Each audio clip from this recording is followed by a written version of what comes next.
Hola, bienvenidos a otro tutorial.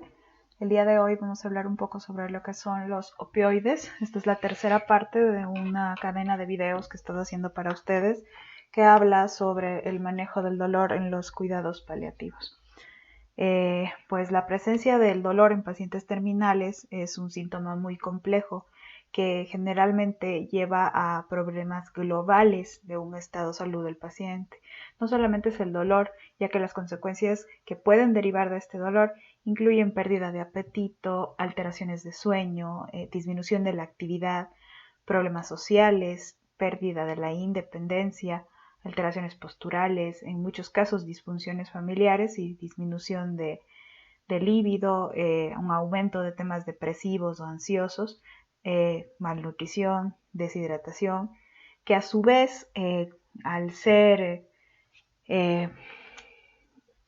consecuencia del dolor, van a llevar a ser detonantes de la cascada del deterioro que tiene el paciente. No voy a entrar muy a profundidad en el tema de la etiología porque es un tema que pueden encontrar en cualquier bibliografía, sin embargo vamos a hablar de sus causas principales.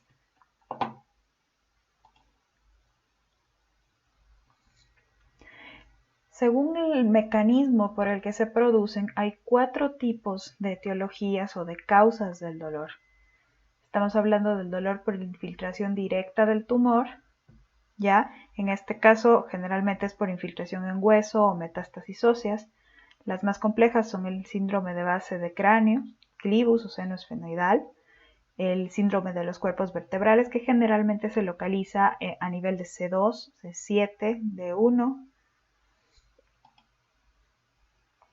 Ya, como vemos aquí podemos ver que hay dos tipos de infiltraciones. Las infiltraciones directas del tumor pueden darse a nivel de hueso y a nivel de vísceras huecas.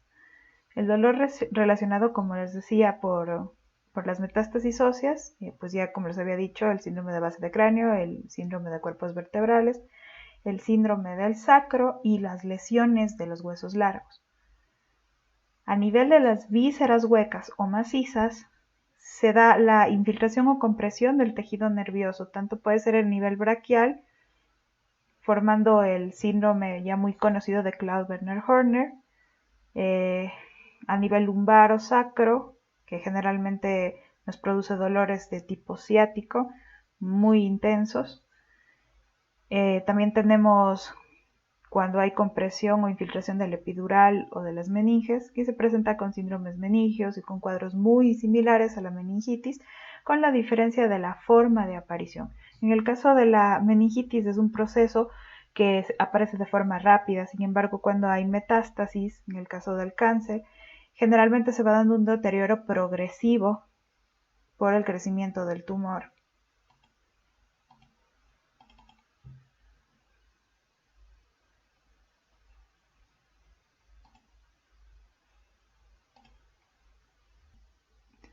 La segunda causa es el dolor como consecuencia indirecta del tumor.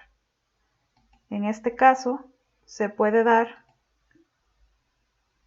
por infecciones, úlceras por encamamiento, espasmos musculares, estreñimiento, que de esto vamos a hablar mucho más adelante, pero generalmente el estreñimiento viene muy asociado a lo que son los fármacos opioides. Es por esto que cuando se inicia un tratamiento con fármacos opioides es muy común que lo que hagamos es asociarlo a un laxante. De eso vamos a hablar en posteriores temas.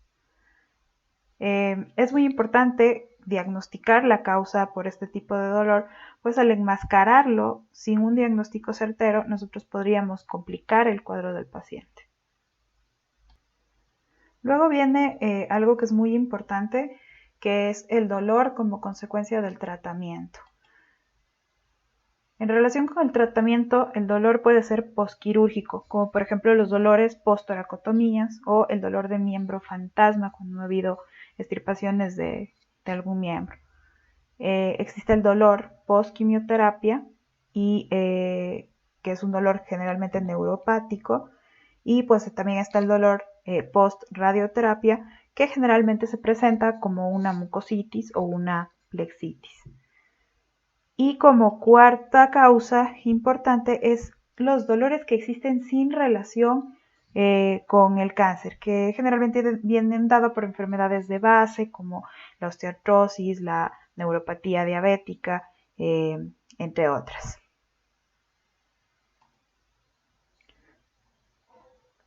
Vamos a hablar en este capítulo también sobre varias propiedades que tienen los opioides que es importante saber para poderlos dosificar adecuadamente.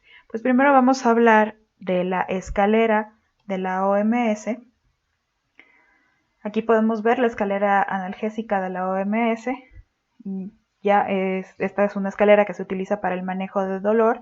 Esta va escalando, perdón por la redundancia, los tratamientos de menor a mayor complejidad. Se denominó escalera analgésica de la OMS, que podemos ver aquí. Está en el primer escalón, lo que es la parte de analgésicos no opioides y los ayudantes en el tipo de dolor leve, ¿no? El segundo escalón es el dolor moderado, que en este caso se utiliza lo que son opioides débiles. En este caso se utiliza el tramal o el tramadol, la codeína, la dihidrocodeína, la buprenorfina, y también obviamente puede asociarse a los del primer escalón, que en este caso serían los fármacos no opioides y en este caso también los ayudantes. Aquí les he puesto una tabla en donde se observan cuáles son los medicamentos no opioides. En este caso podemos tener el paracetamol, la aspirina de 600 a 1000 miligramos. Aquí es importante decir que cuando la dosis de la aspirina es menor de 250 miligramos, su uso es más antiagregante plaquetario que analgésico. Entonces las dosis que tenemos que utilizar en el caso de la aspirina siempre son superiores a los 500 miligramos. El ibuprofeno, está el naproxeno, el ketoprofeno no lo tenemos en nuestro país, el diclofenaco, meloxicam, el celecoxib, y pues aquí tenemos las dosis que se pueden dar y las dosis máximas que se pueden dar, que ya quedan aquí en el video, pero también se las voy a poner en la página porque siempre es útil tener estas tablas. También podemos ver lo que son los ayudantes. En este caso se dividen en dos tipos de ayudantes, que son los medicamentos ayudantes para los dolores óseos, en donde podemos encontrar antidepresivos, anticonvulsivantes, relajantes musculares, benzodiazepinas, anestésicos locales, agentes tópicos, antagonistas NMDA, que ya lo habíamos explicado en la fisiopatología en dónde se encuentran y para qué sirven. En este caso también podemos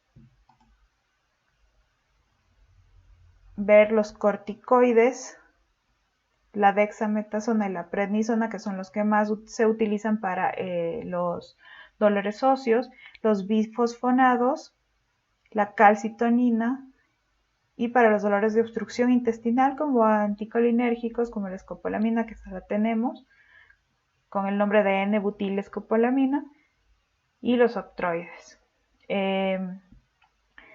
Esta tabla que vemos aquí son para el dolor óseo. En la anterior que les había mostrado que estos son para el dolor neuropático, que se pueden utilizar diferentes grupos como les había dicho, donde están los antidepresivos, los anticonvulsivantes, las benzodiazepinas, anestésicos locales y todos los anteriormente denominados.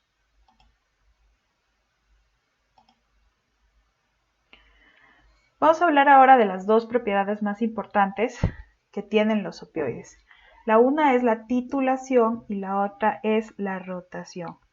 Los opioides pasan por dos procesos que son muy importantes. La titulación, que es la dosificación de la dosis de forma escalonada y tomando en cuenta la dosis necesaria para aliviar el dolor y el dolor irruptivo.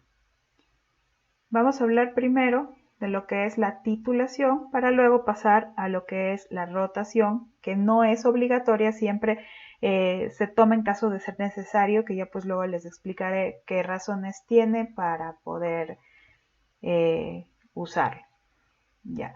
En el caso de la titulación, se inicia con una dosis de inicio. Por ejemplo, en la dosis de la morfina se puede iniciar con 5 miligramos cada 4 horas, apuntando una dosis de rescate, que significa que mientras el paciente tenga dolor persistente, se puede dar la misma dosis, incluso con intervalos de 1 hora, hasta que el dolor ceda. Y una vez que ha cedido, se terminan las 24 horas, volviendo a la dosis cada 4 horas en este caso. Se calcula el total de dosis administradas. Como les decía, en el caso de la morfina puede ser de 5 miligramos. Ya en este caso podemos poner un ejemplo en el cual la dosis prescrita sea de 30 miligramos. La administración de la morfina se realiza cada 4 horas, por tanto estamos hablando de que se están dando 6 dosis al día, lo que equivaldría a 30 miligramos de dosis prescrita. La dosis de rescate viene siendo la dosis extra que se le administra al paciente, que aún con la dosis prescrita mantiene el dolor. Se llama dolor irruptivo y estas también, generalmente la dosis de rescate, equivale a una dosis extra de la dosis prescrita. Pongamos en este caso de que tenemos 2 dosis de rescate, lo que equivaldría a 10 miligramos. Lo que quiere decir que en 24 horas se administraron 40 miligramos, que es lo que podemos ver en esta zona de aquí. Vamos a continuar. Ya, entonces tenemos 40 miligramos administrados en 24 horas. Ahora, para saber cuánta dosis he de administrar cada hora, lo que vamos a hacer es la división de la dosis total para 12 horas, lo que me da un total de 3.3 la hora. En este caso, lo podemos hacer dividido para 12 horas o dividido para las 6 horas, que en este caso, 6 dosis, perdón, que en este caso nos daría 13,2, que vamos a administrar cada 4 horas. Voy a volver a repetirlo para que lo puedan entender. Como les dije, la dosis total, que es la que nos va a dar el total de dosis prescrita más la dosis de rescate, lo tenemos que dividir para las 12 horas que tiene el día, que son 3.3 miligramos que se van a administrar por hora. Sin embargo, como les había dicho, esta división, en vez de hacerla para las 12 horas, nosotros la podemos hacer para cada 4 horas y nos daría 13,2, que es la dosis a administrar cada 4 horas, ¿ya? Y entonces 13,2 sería la dosis de rescate con el mismo valor, o sea, sería la misma, el mismo valor de la dosis, y esa sería la titulación normal de esta. Aquí podemos ver una dosis de equianalgesia. En este caso, ustedes van a ver, por ejemplo, en el caso de la morfina, por vía oral, 30 miligramos de vía oral equivalen en el caso de la codeína a 200 miligramos por vía oral, en el caso del fentanilo a 100 miligramos por vía subcutánea, en el caso de la buprenorfina 0.3 a 0.4. Esta no es la única tabla que tenemos para equianalgesia, sin embargo esta es una de las más útiles, ya que en esta nos va a dar lo que es la dosis inicial, cuál es el intervalo que se debe dar entre dosis y la vida media en horas del medicamento. En el caso de la rotación no es más que el cambio del medicamento, que evidentemente se hace cuando el medicamento inicial no nos está dando los resultados que queremos obtener a nivel analgésico, o también cuando este medicamento está causando muchos efectos adversos sobre el paciente, ¿no? Entonces, la rotación inicia igual que de la titulación. Luego vamos a hacer un ejercicio práctico para que lo puedan entender mejor. Este es el mismo cuadro que vimos cuando estábamos hablando de la titulación, es lo mismo, ¿no? Donde vemos todo lo que es el total administrado en 24 horas y luego lo dividimos para la cantidad de dosis que tenemos y así vamos a la tabla de las dosis analgésicas. Si sabemos que tenemos que administrar 13,2 cada 4 horas, lo que vamos a hacer es, primero, vamos a hacer un caso práctico, ¿no? Vamos a ver. En este caso, tenemos a Juan, que es un enfermo terminal por cáncer de próstata. Presenta un dolor insoportable en el cuerpo, sobre todo en los huesos, por lo que se decide iniciar con tratamiento con morfina, la cual actualmente sigue tomando a dosis de 5 miligramos cada 4 horas. Sin embargo, el día de ayer comienza con mucho dolor en horarios intermedios a las dosis administradas, por lo que se denominan dos dosis extras y que generalmente son iguales a las dosis individuales.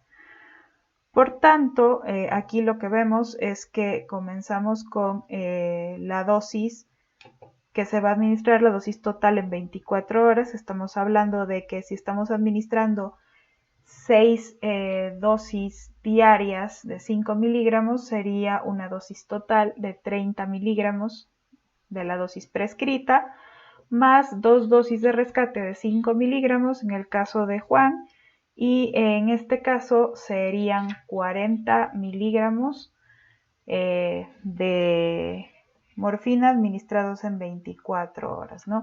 Entonces, aquí tenemos ya, lo que hacemos es ir a la tabla de equivalencias, pues en este caso vamos a hacer una rotación para cambiar el medicamento por una hidromorfona, ¿no?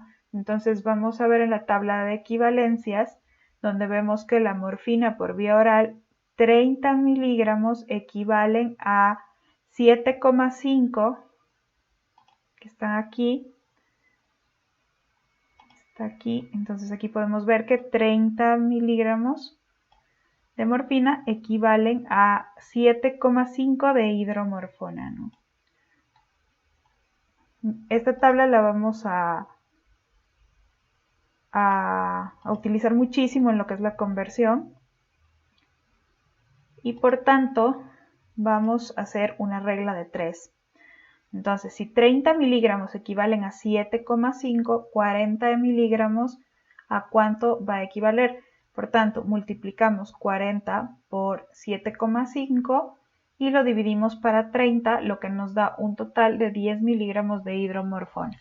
En el caso de los 10 miligramos de hidromorfona, son que se van a administrar en 24 horas, porque recordemos que la dosis que estamos transformando es los 40 miligramos, que es la dosis total en 24 horas. Y tenemos que tener mucho cuidado con esto porque podemos estar sobre dosificando al paciente. En este caso, como habíamos visto, son 10 miligramos de administrar en 24 horas. Para esto es muy importante ver que al iniciar el cambio o la rotación del medicamento, siempre tenemos que administrar de un 25, tenemos que reducir un 25 a un 30% de la dosis equianalgésica. En la dosis equianalgésica, en este caso es 10 miligramos, le vamos a reducir un 25% que equivale a 2,5, lo que quiere decir que vamos a iniciar con una dosis de 7,5 miligramos por vía oral. En este caso podemos escoger la presentación, que luego también les voy a dejar unas tablas en donde ustedes van a poder ver las presentaciones con las que contamos en el país, y pues obviamente les recomiendo que ustedes también revisen en sus países cuál es la presentación de estos medicamentos para que puedan hacerlo lo más correcto posible. Entonces, en el caso de la presentación, sabemos que vamos a administrar una dosis individual, pues vamos a hacerlo cada cada 4 horas, por lo tanto se divide para 6, lo que quiere decir que calculamos la dosis individual y sería 1,25, que en este caso sería la dosis a administrar de la presentación normal, digamos.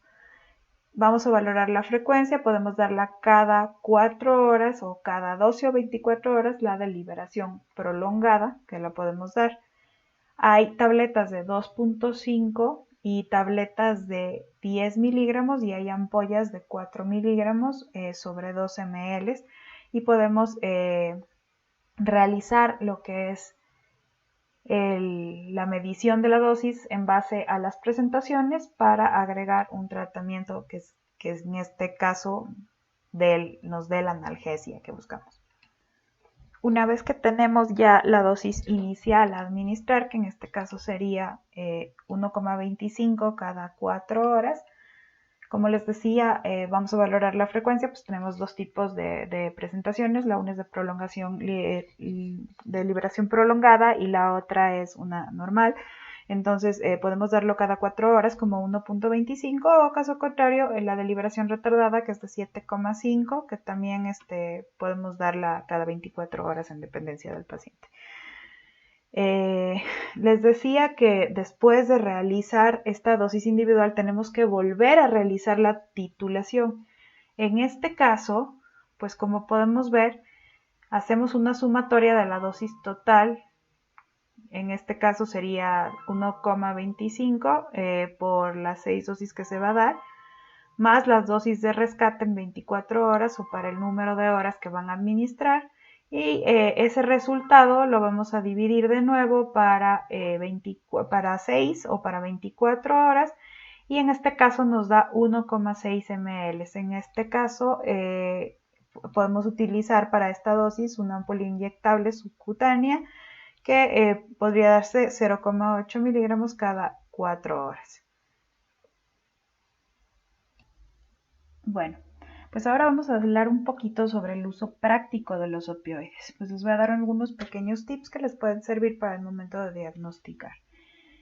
Pues el medicamento de primera línea en el dolor oncológico de moderado a severo es la morfina. La vía alternativa al oral es la subcutánea en bolos de perfusión continua. En caso de que esta vía no se pueda usar, se va a usar la intravenosa siempre en perfusión continua. La vía intramuscular es una vía que no debe ser utilizada.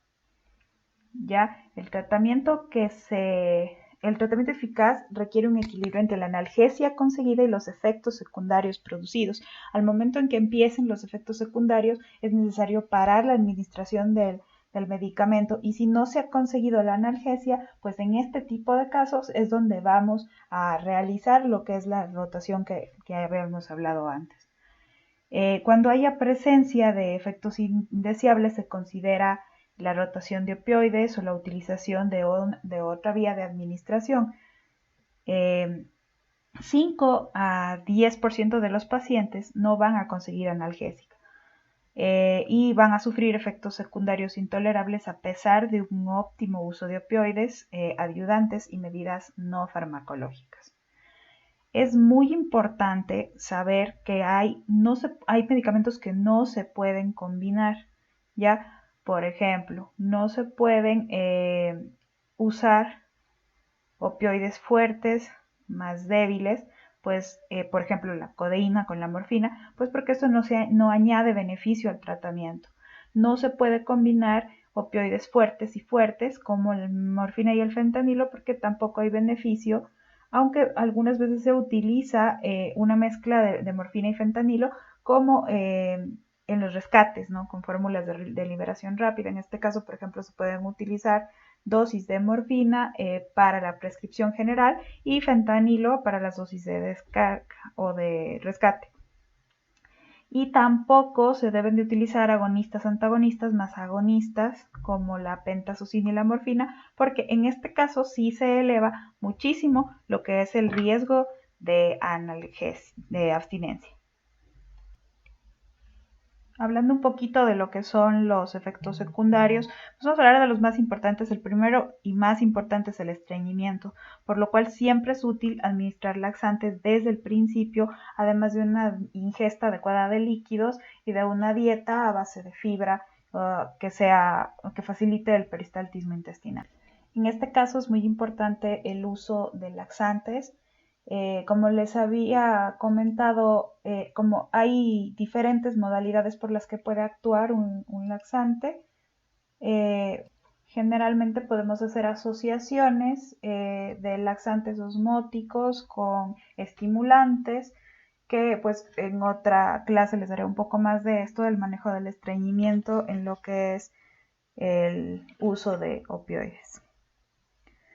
También otra de las causas más frecuentes de efecto adverso, digamos, es las náuseas y los vómitos. Estos se pueden tratar con metoclopramida 10 miligramos cada 6 a 8 horas. Existe un efecto de tolerancia con desaparición de los síntomas en la primera semana de tratamiento. Como alternativa se puede utilizar el ondansetron y si no cede, pues podemos utilizar el haloperidol en gotas. Otro de los efectos adversos es la depresión respiratoria. Es el efecto más serio, aunque se presenta raramente y casi siempre asociado a una disminución en el nivel de conciencia. Si esto llegara a pasar, se puede utilizar la naloxona en vial. Podemos utilizar 0,4 en 10 ml de solución salina hasta llegar a 10 a 12 respiraciones por minuto y si es necesario se puede repetir la dosis. En las mioclonías, pues en este caso le va bastante bien el clonazepam. Nosotros podemos utilizar 0,5 miligramos cada 8 horas por vía oral. El paciente generalmente revierte los síntomas en un transcurso de 12 horas. El caso de las alucinaciones, en este caso también se debe considerar cuando hay metástasis cerebrales y se puede tratar con haloperidol o risperidona. Sin embargo, las alucinaciones también pueden ser secundarias al tratamiento y en este caso pues también se resuelve con haloperidol o risperidona. Siempre es importante, en el caso de todos estos años que he estado trabajando para el ministerio, veo que hay muchos errores con la dosificación de la risperidona y es muy importante que nosotros aprendamos a dosificar y a quitar este tipo de psicofármacos, ya que un aumento o un comienzo con dosis altas o una disminución muy brusca nos puede dar un efecto de rebote en donde podemos hacer crisis psicóticas y otro tipo de alteraciones que no son adecuadas en el caso del estado que mantienen estos pacientes. Casi siempre, como les digo, comenzamos con dosis. Siempre es muy importante que el aumento de la dosis se haga de forma gradual y escalonada. También puede haber delirium, pero se trata al igual que las alucinaciones. Otro efecto adverso es la retención urinaria. A dosis muy altas requiere un cateterismo vesical transitorio y puede ser útil también la naloxona, pero a dosis muy reducidas. Otro de los efectos adversos es la tolerancia, que es esta necesidad de aumentar la dosis para conseguir el mismo efecto analgésico. En este caso es muy importante diferenciar la tolerancia de la pseudotolerancia como necesidad de aumentar esa dosis por progresión de la enfermedad. Se reduce por el uso de opioides por vía transdérmica. También está la adicción, pero es infrecuente en el caso de los pacientes crónicos. Su prevención, la prevención de la mayor parte de estos síntomas que hemos hablado, pues obviamente está basada en la adecuada dosificación y en el descenso de dosis paulatino y obviamente lo que es sumamente importante es lo que habíamos hablado de hacer un buen proceso de titulación de fármaco para que el paciente tenga un mejor resultado. Siempre hay que valorar que algunos de estos fármacos no tienen un techo analgésico, quiere decir que podemos utilizar una dosis elevada con ellos y pues en el caso de estos pacientes es importante evitar a toda costa el dolor porque el dolor se convierte, como ya lo habíamos dicho, en un desencadenante de muchas otras causas que pueden hacer que el estado del paciente se deteriore notablemente. Pues eso ha sido todo por hoy. En la próxima clase vamos a hacer ya la última clase de opioides en donde vamos a hablar de cada uno de los opioides. Les dejé esta tablita donde vamos a hablar sobre las características, la presentación, las equivalencias, cómo se metabolizan, el antídoto, los efectos adversos y obviamente vamos a hablar un poco sobre cuáles son los más indicados a usar en ciertos tipos de pacientes, con drogas de elección para estos pacientes. Espero que les haya gustado. Si tienen alguna duda, déjenmela en los comentarios. Y si tienen alguna sugerencia de algún tema que quieren que les dé, pues estoy abierta a cualquiera de esas sugerencias. Pues les mando un gran saludo, cuídense mucho, hoy es Día de la Madre, que todas las mamitas tengan un muy feliz día y nos vemos en una próxima entrega.